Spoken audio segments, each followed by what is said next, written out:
Special దేవాలయం చూపించబోతున్నా, వచ్చేయండి. అష్టలక్ష్మి దేవాలయం సిరిసిల్లాలో అయ్యప్ప స్వామి టెంపుల్లో అయితే ఉంది. చూడండి, అమ్మ విజయలక్ష్మి, ఇంకా విద్యాలక్ష్మి, ధనలక్ష్మి, లక్ష్మీనారాయణుడు,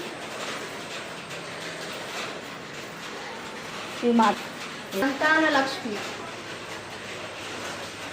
ధైర్యలక్ష్మి అమ్మ, ఆదిలక్ష్మి. అష్టలక్ష్మి దేవాలయం అందరు దర్శనం చేసుకోండి ఖచ్చితంగా. అంటే రేపు ఇంకా ప్రత్యేకం, కానీ ఈరోజు అమావాస్య కాబట్టి అమ్మవారి దర్శనం అయితే లక్ష్మీదేవి దర్శనం, ఇంకా ధాన్యలక్ష్మి. ఇదండి, ఎంతో పుణ్యం చేసుకుంటే కానీ ఈరోజు మీరు ఈ వీడియో చూడలేరు. అమ్మవార్ల దర్శనం చేసుకున్నారు కాబట్టి ఇంకా కుంకుమ పూజ అయితే స్టార్ట్ అవుతుంది ఇప్పుడు. ఓకే, ఇంకా రావాలనుకున్న వారు ఈరోజు ఆరెంజ్ కలర్ శారీ కట్టుకొని అయితే రండి. శ్రీమాత్రే నమః. అమ్మ దయ ఉంటే అన్నీ ఉన్నట్టు.